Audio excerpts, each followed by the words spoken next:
Well, welcome back, everybody. I know it's after lunch, but looks like we've got a good group of friends inside here.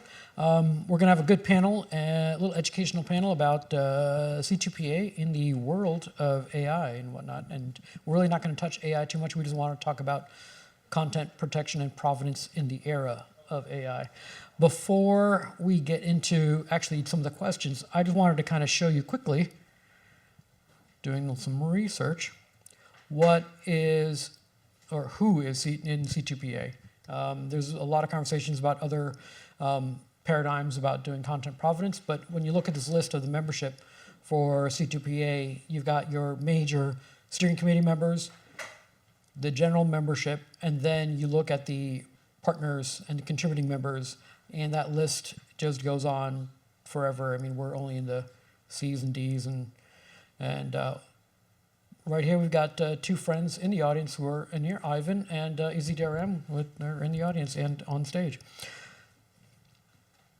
That's a bit of the background on who's part of C2PA. Now, does everyone in the audience just want to know what it is, why, when, and how to use it? A couple people? Good, this will be your conversation then. So let's just talk about that in plain English. What is it? And then we're going to get into why we need it, and then who needs to be part of the evolution of it. So let's start with that. You want us to introduce ourselves? Oh, you're right. I keep forgetting because we're all friends here, like we know each other. Let's introduce the panel. Very good. Thank you, Olga. Not a problem. Here to help. Hi, everybody. Thank you for joining us. My name is Olga Kornienko. I am the COO and co-founder of EZDRM. We are a video security and revenue protection as a service business. We have been in business since 2003 and have grown from a DRM company to a broad content protection and revenue security company. So thank you for joining us, and thank you for coming here. Hello. Hopefully that's a better volume. Kreig DuBose. Most recently, and relating to C2PA, when I was M&E architect at Microsoft. Previously, workflow, media processing, and delivery at Charter, and also at Intel. Hi, nice to see everybody. I'm Rebecca Avery. I'm the owner and principal at a consulting firm called Integration Therapy. So I work with streaming networks to tighten up their operations and trace revenue links and get their metadata in order to prepare for major transformations or pivots or hypergrowth. My background is in content operations and metadata architecture. I've worked at various very tiny startups to giant companies. Thank you very much. Who wants to take first stabs at it of what is C2PA? Sure, I can go. C2PA, which stands for Coalition for Content Provenance and Authenticity, is a mouthful. But as you saw from what Bhavesh just showed, it's an organization to set a standard around how we keep track of provenance of content. And the idea behind the organization was to answer the question of what is this content I'm looking at? Like, where did it come from? And has it ever been modified from the moment it's been posted? So is this been faked, hacked, or whatever? Part of it, as the AI conversation goes, is also to be able to track whether or not it was created by humans or AI, or what the origin of the content is. Kreig, you want to talk about some examples potentially of like why it's needed? What's the purpose behind it as well too? Yeah, I think it really blossomed with kind of the election cycles and deep fakes that were coming out, and so there was a need for people to understand: did this really happen? Did this not happen? Did this, some of the other stuff came out of news reports. When you start looking at specific at the war in Ukraine, did this building actually, was this modified or not, right? And so when it cannot really tell you that it is true or not. It basically is saying, has it been touched, as Olga says? And who was the person that created what you're seeing? And to kind of build off of that, I mean, at the end of the day, if I believe that the world is flat, I can keep posting that the world is flat. My choice to post that, your choice to consume it. As long as I don't pretend to be CNN and announce that information that the world is flat and I don't know, it's raining cats. As long as I sign this content and say this content is coming from Olga, I can say whatever I want. But I'm not claiming to be an official news broadcaster or any other official science organization or what have you. Yeah, I think that kind of bridges into the idea of trust, right? So DRM used to be the main conversation, right? Content security. And now the security side isn't the only thing that matters. What matters is this the content it projects to be? And what all has happened to this content? Like, is it authentic? Is it secure? And does it have real integrity? And I think that's sort of a three-legged stool that most distribution networks should be looking at for all of their content to in turn maintain trust of their own audience. Well, and also, there's an interesting add-on to that, because people asked us why we at that point, a DRM vendor 3-4 years ago got involved with this. And when you take a piece of content and secure it with DRM, you stop the creativity process. It ends right there because the video can no longer be modified. C2PA allows me to post a video, to have Kreig continue to play with it, and then Rebecca adding something to it, and then Bhavesh changing it one more time. And as long as we're tracking our changes, whatever we do becomes a work of art to a certain extent, or a creative work, while still following the rules and the rights and giving everybody credit for their work and allowing us to keep playing with it. And so in this conversation, we've also mentioned two more words inside here which are very important, which is security and DRM. Now, let's describe, I'll give you each of you a chance to compare and contrast the three words because they're not the same. And I want to make sure that people in the audience understand the difference between security, rights management, and provenance and authenticity. You're looking at me. Well, I can look at anybody, yeah. Who wants first dibs, yeah.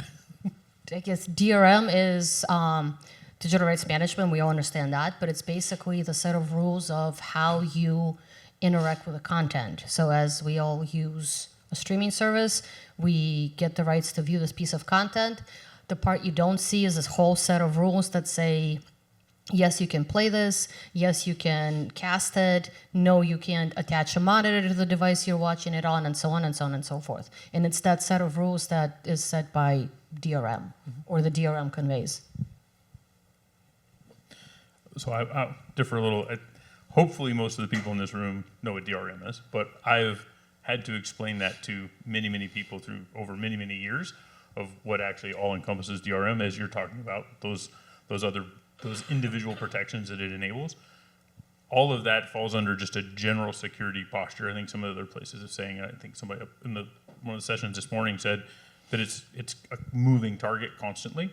And so DRM falls under the security envelope. And if you're, as you mentioned, if you're looking at authenticity, right, you want to secure that which is authentic generally, right? And so you may not care as much if it's inauthentic, but that some inauthentic things could be very valuable as well, even though they're not original. And the only thing that I'll add in that is that it's natural for us to think about it as a post-distribution component, but it also works inside of these large internal tool chains where it may be handed between different agencies inside of an overall umbrella. So as you're talking about distributed supply chains and whatnot, that where did this happen? What tools touched this? What editor perhaps worked on this as well? That all builds into provenance. I think, Olga, I want to give you an opportunity, and I'm going to go to Rebecca and talk about metadata in a second. But because you had a good analogy in our pre-conversations, do you want to talk about like that difference between? Well, if you walk away from this with one thing you remember is I wanted to get a point across that DRM is not C2PA and C2PA is not DRM. They are beautiful parts that work together. And some people might ask you, well, why would you want both? Or why do you even bother needing both? Yes, in and of themselves, they stand and are applicable perfectly to different aspects of it. Like if you're buying a movie, you need DRM on this. And if you're watching news, you want C2PA on this. But in reality, if you think about it like, provenance exists in art. And that's a perfect example of how we use it. When you go to buy a piece of art, you want to know who the artist was or is, and you want to know that it's an authentic or a reproduction. And if you are buying a Van Gogh, you want to know it's original Van Gogh because you're paying, millions and millions of dollars for it. But would you buy a reproduction? Sure, possibly, because I can't afford an actual Van Gogh. Would I buy a good reproduction? Absolutely. It has to have also provenance in it, and I need to know what I'm buying, but for a really good reproduction, why not? But knowing what the provenance of the piece is helps me to determine how much money I'm willing to pay for it. Rebecca, I want to tie in because before you can do all this stuff, you need to have the right metadata and supply Yeah, chain that was to get to something that I point. was asking about a lot when we were kind of preparing for it. I was asking Olga, I was like, yeah, but what does the sidecar data look like? Like, what's the schema? Like, how do you know? Because I'm thinking about all of these, hundreds and thousands of fast channels and streamers that are just passing content back and forth all the time. And because I do operations, I got to go to worst case scenario first, which is the idea that, let's say, the New York Times, their content library gets broken into. Somebody takes a video clip and changes it to say that, two major tech companies just merged, and it gets pushed out the door and screws up the whole stock market. And that would be a failure of authenticity. It would be a failure of understanding where this content has been, and it's certainly a security failure. So that's kind of the failure of all three. And that's kind of what I started thinking through was, where in your internal chain is as well as the final distribution does this need to be touched? Let's talk about this then. Of that metadata, what are the major points that get added to a C2PA assertion? Again, protect me. I'm a 5-year-old. How are you identifying who started it and what that process is like? What's the data required? So what I would ask for, and Olga should jump in a little bit with me because I don't think I ever got it completely sorted, but I think if they were saying, well, authenticity is a major priority, I want sidecar metadata with the metadata deliverables to tell me what the technical data should say in the video itself so that I can run the two together and do a Boolean. And that Boolean should, that validation should occur anywhere in the supply chain that anybody has any access to the source video. Well, and the data that can actually be added is anything. There's a lot of information you can add to who the signer of the content is, because there's a lot of people out there right now that might want to sign their content but don't have the infrastructure to do it. So in today's world, in Conformance version 2, like if Bhavesh had a video that he wanted us to sign, he would have his own certificate that says this is Bhavesh's content signed by EZDRM, because the provenance of how that happened. And then additional information of what this video actually is. You may want to add that it is a beach scene that was taken in Santa Monica during, this event, and various other things. And then further down the line, if that video eventually makes it to Kreig, and Kreig signs it, then everything that was the original, the first set of provenance data becomes a set of assertions for the next version of the signatures. But the reality is there's a lot of different information you can add down to, if you wanted to sign that this video was shot on the moon, you can absolutely do that as well. Yeah, and I think the piece there is that, as you said with the supply chain, and as we were talking about it, and I don't think you were aware of that, you weren't there for that discussion, is that there's multiple ways that you can deliver that metadata as well. It's basically a manifest that you have that includes the metadata, and that can either be included with the source content, or it can be referenced at a third-party site in much the way that you'd look at a SSL certificate or a PGP key or something to that effect. And I think one of the key things is that you talk about that is generated before DRM is applied, because the hash it basically goes in to certify. Pardon? Vice versa. CPA. DRM first. Yes, you're right. Yeah, because once you apply it, you change basically the content. So that if somebody, and that's actually a good thing, right? If you think about it, if it has been protected once, and and basically pirated or stolen or recreated or either licensed or not, and then re-signed, that will be a different signature. And so I think then that you start to see where the tool changes. So in the Bhavesh example, right, I could take his content, decrypt it, re-encrypt it as well. I actually break that chain of custody. Well, No, and to add on to your piece, if the content and the provenance data is stored not with the piece of content, but remotely, you also have the freedom to modify the provenance data. You ask me, why would you ever do this? Well, in the case of content being filmed in a politically inappropriate situation, wars or other conflicts that are going on in this world, and if you needed to start protecting the photographer's information or the videographer's personal data, you can go in and you can make the changes and redact the names and so on and so forth without having to hunt down all of the versions of the content that are out there and changing and re-signing a piece of content again. I'll just add the authorized signature can do that, right? That's the other part of the degree. So in to build on your example, that would be where New York Times can say, oh, absolutely, if that was changed, we can fix it. They don't have to try and hunt everything down. And so if everybody is just then distributing the officially signed New York Times asset, that metadata gets updated once. Yeah, well, it's another security feature too, right? You can just change who can access that information, just make it way fewer people. But yeah, I just wanted to add on that so it doesn't just become like a siloed metadata conversation, which tends to happen so easily because it's metadata. Is that I think like this, like the story that I would look at is something does happen.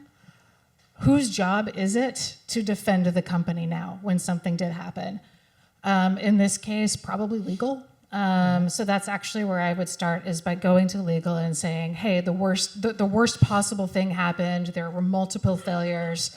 And then you just got a call from the FTC or the FCC. What do you need from me to mitigate our risk? And then you translate that into the sidecar metadata, and yeah, if you can do anything, you start doing technical data requests as well. And you're bringing up a good thing, and I want to deep dive into this one in a second as well too. But before we get into what happens in the bad case scenario, I just want to confirm as well too. C2PA is not just for video; it's also for images. It's for, what else can it be used for, so that we know what are the areas that need to be not protected, but at least assured that they're untampered. Well, at this point, C2PA is used for audio, video, and images. But realistically, the world is our oyster. I mean, as you saw, the organization, we've been like all the members, we've been part of it for a while. The standard is very brand new, and it's currently growing. And whatever, if there's a new need comes up, there's no reason why it would not be used. Yeah. Okay. And because like with video especially, and even audio now, like look at the Sora 2 that just came out, how excellent it is at putting videos together, and we were just playing around with it last night as well too. You're right, the content's being made, content's being protected. At what point does everyone in the chain have to be C2PA certified or use that in order for it to be protected all the way through? Are there ways that people can break it, and what's the purpose behind it then? Well, and I think that's up to organizations sometimes. So if you think about it, and I think this goes to your point with legal. If you're in an organization that produces content, you're going to have a decision of when do you sign it, right? Because you may not want to expose your entire supply chain in the manifest that basically goes to your distribution partners, right? So it may be just after all that, you just because the capability is there doesn't mean you need to use it. Or maybe use it internally and then re-sign with an external key that is for distribution, so that you have your chain of authenticity for auditability. But then your distribution one comes through and says, yes, this is who produced this. And then they probably need to start working into the contracts. What can a downstream partner that's going to do that may add their own graphics and whatnot? What does that look like? Pieces, and it really falls back in the end to kind of on the consumption side. And I don't know, we don't want to rat hole into this one yet, because I don't think that's actually fixed. But in the same way that you can't make people validate what they're watching right now, this doesn't fix that. It gives them a tool for investigating whether something is authentic if there's a question. Yeah, but you're 100% correct, because the reality is that members of the organization are camera manufacturers and encoder and companies and packager companies and so on and so forth. And we could have the piece of content get signed at the camera, so we know it was shot on a Nikon camera, and then it went to this editor and it was processed this way, and blah, blah, blah, blah, blah. And that amount of information could be, if it's relevant, if it's business needed, it all could be done. The question becomes, how much of it do we need to know? And maybe you're right, maybe there's an extra internal stuff, and then once it's completely done and ready for processing, we'll just keep picking on New York Times. Then New York Times, once they publish it and it goes out into the world, it just says this is by New York Times and by this photographer, blah blah blah. Yeah, I think Rebecca, you started talking about that, so the question: should it really be used to help combat misinformation, especially with AI-generated content? Yeah, everything's gotten a lot cheaper and easier with AI, including deception, which is a one-liner that GPT wrote for me this morning, you guys. Yes, I think that it should be used for that. I think that we are actually going to get to a place where news outlets in particular are going to have to say, we are C2PA. Like, we're not just secure, we're authentic. We just have gotten to a place where so few people trust so few sites that, we need to find neutral data that we can cling to claim our own authenticity, which sounds sad, but it isn't really the worst thing. And I think another use for this is also just to be able to tag footage that was created by AI in good faith, which is something else that you can use this for. Well, and also in today's world of, something happens in the world and 15 people pull out their phones and record it and then send it off to a news organization. I mean, yes, if you get 4 or 5 versions of an event from 4 or 5 different people, you can kind of validate that it's real, and then you can use that to report it. But if you get one version of the video and you hesitate as a news organization because it's only one source and you need to have it be verified, right? You could, as long as the content is signed, then if something breaks, you can go, well, no, Bhavesh did this, and we know who we can go after at the end of the day, and that creates another chain of trust. But even then, though, it's not providing any truthfulness indicator of the video. It's just saying that it was not edited. It's saying that you created it, and that if there are any questions, like if you recorded a scene and then made changes to it to have it represent something it's not, then you were the author of that. Yeah. And I think there's a use case for this as explanatory. So say that you're an independent war correspondent and you're in a conflict zone and you saw something, they're reportable. And generally, because they're independents, right, they want their stories picked up. They want that to be broadcast everywhere. And so those are some of the pieces of footage that in the non-authentic world can be modified. And so there's obviously the integrity of the reporter that comes into question in that case. There's the whether the authenticity of the event. So say, and I just use Cristiano Mampor, so say she signs it with her basically certificate and then decides that let that go into the wild for all the news outlets to distribute. They can all then verify that that is what Cristiano Mampor's certificate was signed to. It doesn't. I will say that does not mean that it was her, because if her certificate is breached, right, you come back to that other thing, the same thing with PGP keys and all these other things, SSL certifications, right? If you don't have the security around that, then authenticity basically falls out the window as well. Yeah, there's an element of operational efficiency in this too, in kind of 2 different ways. One is in verifying things as they come in, which is something that news outlets are all scrambling to do in their lean teams and lean budgets. And the other is when somebody does raise a question and say, I don't think that was authentic, it's just much faster and easier to check and verify. I want to present that back now from a consumer perspective.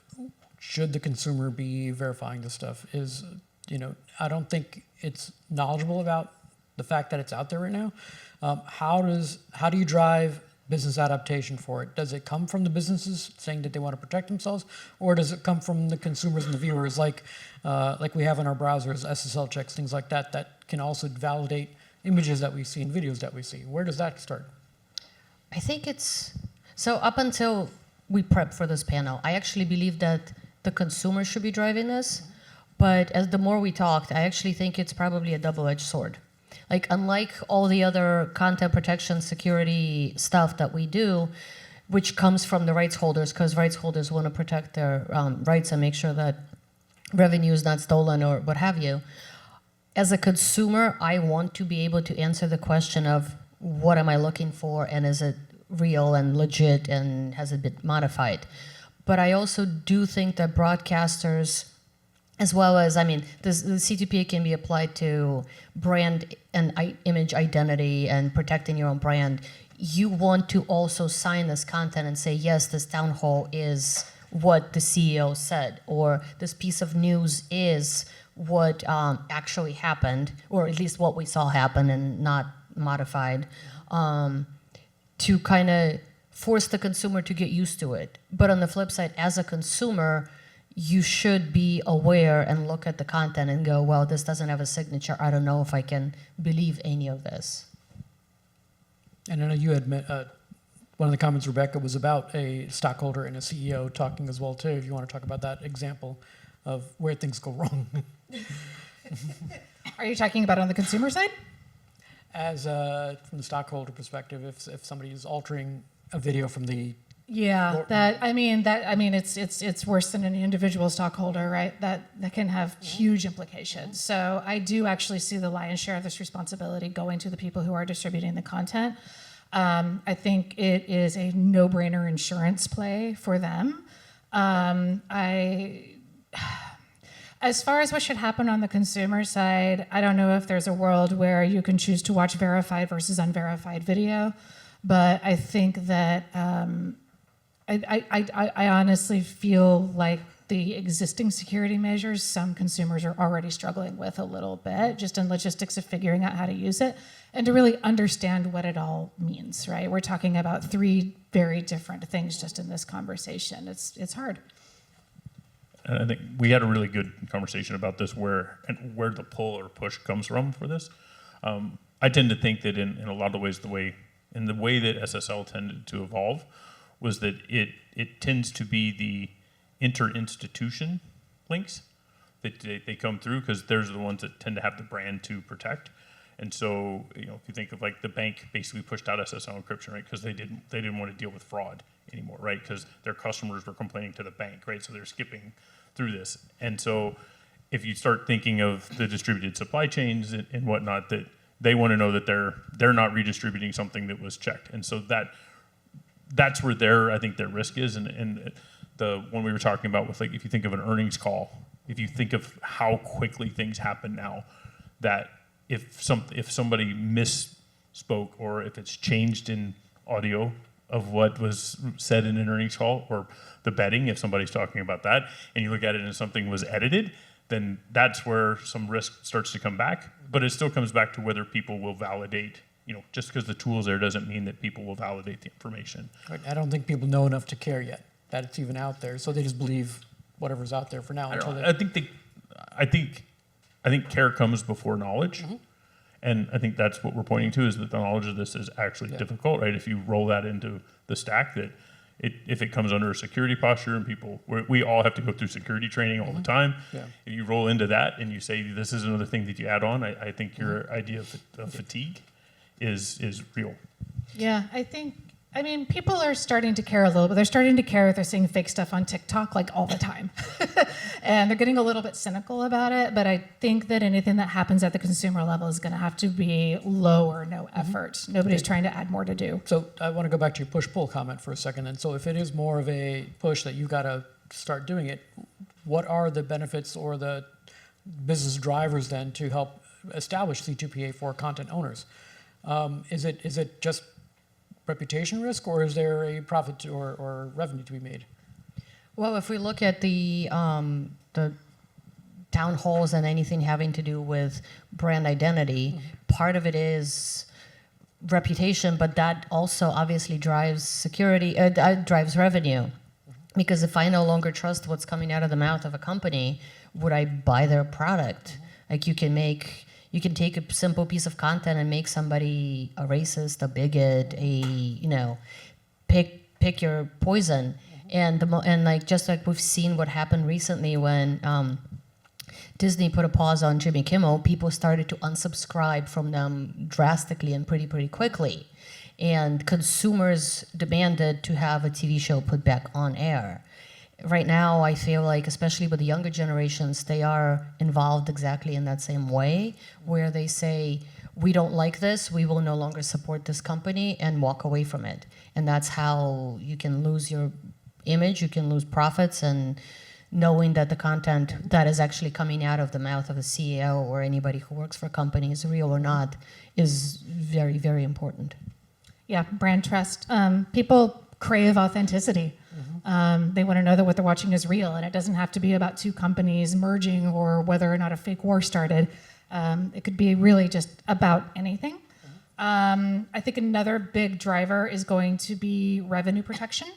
When you are, there's a couple of different ways. You can protect actually the top of your revenue funnel because anybody who's giving you content knows that it's going to be secure and authentic all the way through your supply chain. And that is going to help your acquisitions team no matter what kind of business you're in. So that is really good for your reputation. Also, if you end up having leaks come out, you end up devaluing your own company and you don't want to do that. So is this a huge value play and the opportunity and like the way everybody's going to make their money next year? No, but it's the way a lot of people aren't going to go out of business in the next couple of years, especially with our razor thin margins right now. And then of course there's compliance. It's not, I actually thought about this morning when I was prepping for this. I was looking for the most direct link between like the FCC and C2PA and I couldn't really quite find one. But that's where I found this is for the legal team. This is for when anybody says there's anything wrong with the content. You've got that there. I've made plenty of supply chains that I've had to have a legal in the room saying, yes, we're good with that for various compliance things. And then, of course, we already talked about efficiency. So when something does come up, it can get dealt with within the day instead of taking a month of people's time. Well, I think tied a little bit into the AI is that and to your point on the FCC or the FTC, the UK, Italy, France, and now California have all passed different types of AI legislation, some of them with criminal and financial penalties. And so I think when you look at if you look at just risk in your supply chain, anything that you can help your legal team or your brand basically defend themselves against what legislation is coming, I think is going to be important. And then I think the other thing to think of is to make sure that you're thinking about this as you're building these distribution paths or supply chains, that this is going to be it's going to need to be in there in the future. So start thinking about how you would put that in there and what does that change in your operations. How does it increase or decrease costs for processing video then? Is it something that's extraordinarily expensive? Is it just a little tie-in like SSL? How does it? Yes, Olga. How does? What's the scale of cost of adding this on? Like, okay, you want to protect your brand, you want to protect your reputation, you want to make sure that people trust what you push out that is being edited the right way. How much is this? Like, what do they have to budget then? I think the answer to that is it all depends on how wide the video goes and how the provenance is actually attached. So if the provenance is attached directly to the file, the piece of content, it does increase the size of the piece of content exponentially. So it does increase the amount of storage that you're paying for. If you are doing provenance as a third-party vendor, like we have a solution to do that, it all depends on the number of times of provenance is looked up. Yeah. So if it's a piece of content that is seen by 2 people, it's one thing. If it's seen by 2 billion people, it's a completely different conversation. And I do want to be mindful of time. We've got about 10 minutes left, and I want to kind of show you guys a little bit of extra homework that Olga did, which is to kind of show you actual data sets, actual assets with the C2PA manifests on them, so you can see what kind of information is inside them. And then we want to open it up for questions from the audience as well too. So let me at least get to the computer. Yeah, because as we're prepping for this call, somebody was asking questions, and we got to the point where I'm like, well, you want me to just show you what it looks like? And It was me that was asking all the questions. Yeah. Yeah. So that is an image, right? I'm going to take a step forward. Yeah, it's an image signed with content with provenance, and you see that in the top right corner of the image, there's a little CR up there, and if you click on that, it opens up provenance information. This is a basic, simple demo we did at IBC, but it shows you that the content was signed by EZDRM, blah, blah, blah, and you can add any information there you want that can be as long or as short as you want it to be. That's what it would look like on an image. On a video that is fully valid, you see that the CR is in the bottom right corner, and if you click on that, it gives you the C2PA information, and it tells you that the current status of the content you're watching for is valid, it's past authenticity. And if you go to this video, this is the one with errors and hacks.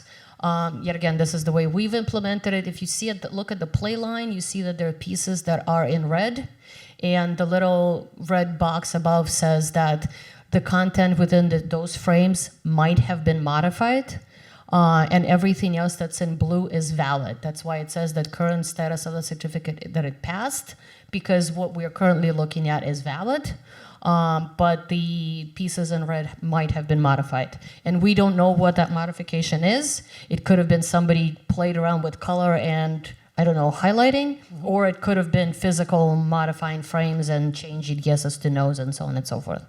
Can it also just be that it wasn't actually ever signed for provenance? No, as you it look was at signed. that, like- It was signed, the full thing was signed, and then it was modified after the fact. So the reason I mention that is when you think about embedded advertising, right? This starts to become a concept, right? So because you're going to see those changes as you walk through, and so I would not want to be the one to try and dictate what the consumer experience should be on this, but I think for a lot of the product people, it's a good idea to start thinking about how that works and how you would do that in your workflows, and how you sign in, specifically if you're building an archive piece that people are going to, they're going to change.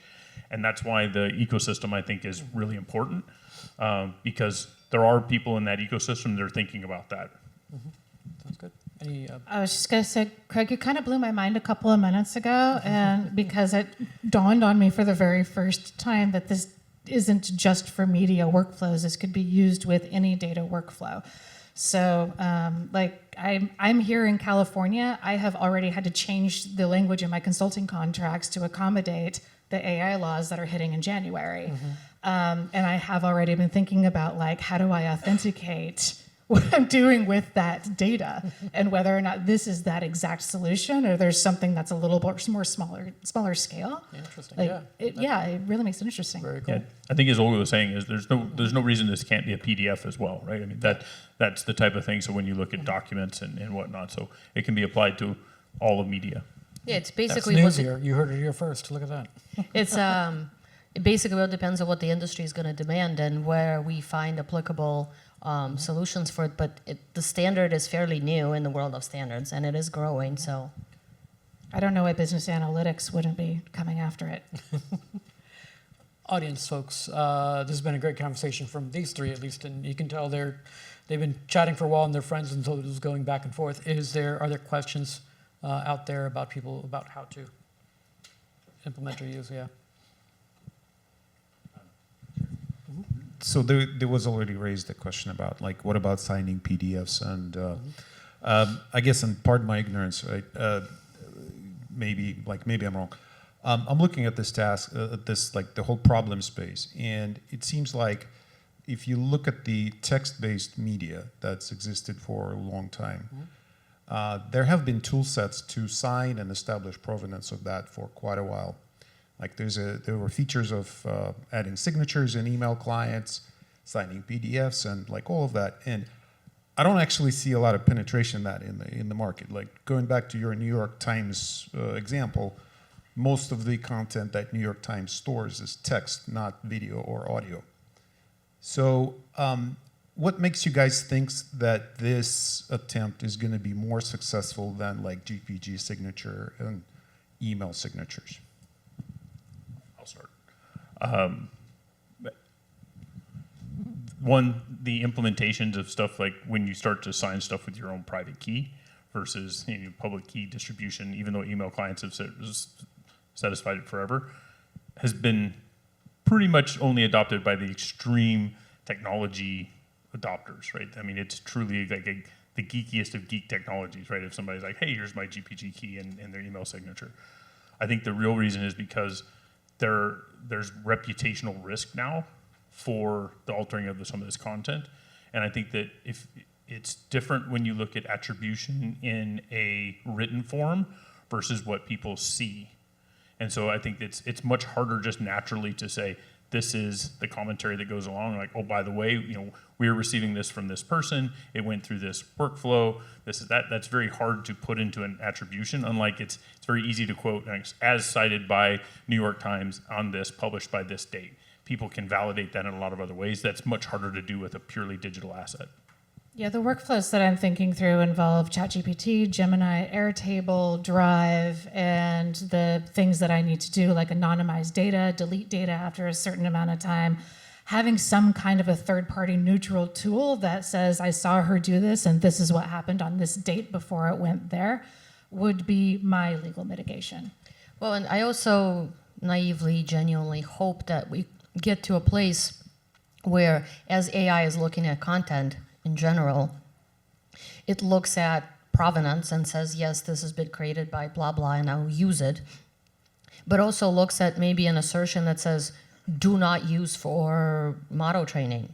And I mean, and as Kreig mentioned, private keys and whatnot, in order to sign content right now, you need to have an official certificate that will be issued by SSL.com and various companies like that, especially to broader organizations.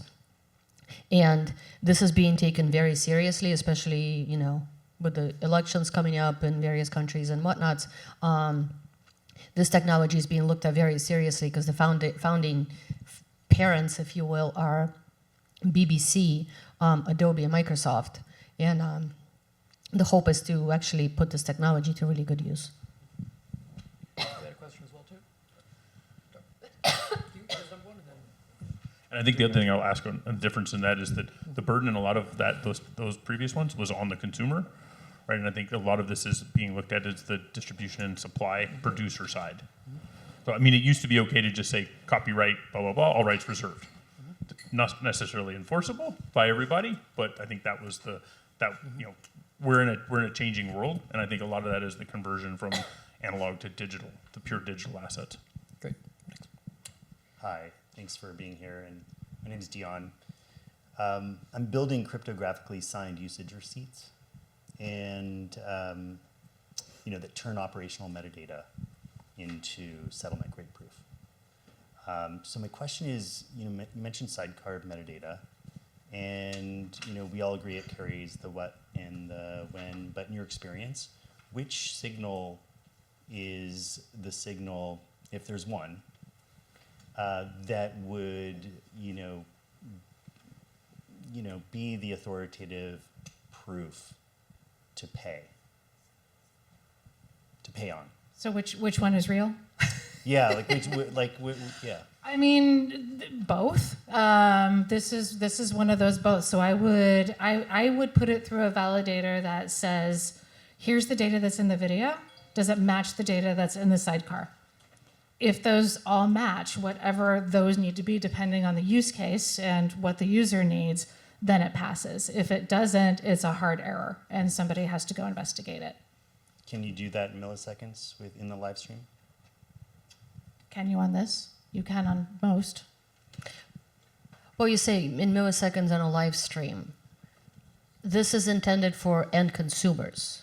At the end of the day. At the end. Yeah. If you are signing content live which I can also show, you can do that, and you can see within not milliseconds, but probably a second or two, you can pull that up, because the standard right now is that, I mean, the main difference between VOD and live is that VOD, most people start from scratch and have the whole file, like start from the beginning and carry on, whereas live I can join at 3 minutes, 50 minutes, or, you know, the last 2 minutes of the game. And the way it is being done right now is you just need maybe up to a few seconds of the game to start comparing hashes to themselves and seeing if the content you're actually watching is valid or not. Okay, I think we've got, we're out of time already. I think we've got one more question in the back. If you want to just quickly shout it, if you're. Sure. Yeah. Thanks, guys. I was just curious, and honestly, I might be ignorant to this is even under the scope. But how is this surviving? You know, all the typical transforms, re-encoding, uploading, stripping of metadata. It doesn't. It's not. And nobody's. It has to trying be make re-signed. Okay. So that's not even part of it. Okay. No, and the idea. It is. It's important in the workflow, right? Because that when you change the content, you change its authenticity signature. You know, its provenance, and so that's the thing you have to build in. So that's the thing to think about, and that's why Olga corrected me. You know, on it does need you need to apply your DRM before you do your provenance. If you're applying DRM doesn't have to be applied, right? It can be free to use content that does it. And I think it's actually going to be important to suss out some of those use cases, because there are also risks. And I think more of curious on your question in the front of I did remember Dion, was it Dion? Yeah, that there's an idea of this of that whether it's whether you force enforcement or force provenance or whether you don't. And I think there's going to be different places for applying that. And then because you start combining a lot of the specifications that are out there today, and there are some actual significant risks, as Bhavesh mentioned with, and Olga mentioned with, if you're in territories that aren't exactly pro freedom of speech and expression, what do these are things that need to be thought through on the implementation side. Right, we're already 2 minutes late, so 30 Hold seconds, on. close up. So, but to go back to your question, no, it doesn't survive, and this is where the idea that we need to, as consumers, demand that as well, and look at the content that's on social media and look at it and go, well, this doesn't have a signature, why am I looking at it? I do agree with Rebecca, I don't know if we'll ever get to the point of picking and choosing, but we can try. And also, we should, as much as we can, educate our parents and our friends, or our friends' parents, and so on. My mother, every time I tell her about this, she tells me I don't know what I'm talking about. So I'll talk to everybody else's parents. Anyhow, I digress. But we need to educate our friends and everybody else that if you see this means that this content actually has provenance, but also look at the signature and see who signed it. Because if it's, mom and pop pizzamaking.com, you'll probably learn how to make a pizza. But if it's signed by, mom and pop, let me make you a poison pizza, then it's a whole other story. Well, I think that's enough. Thank you very much, everybody. If you have more questions, please come over, but thank you so much. Thank you.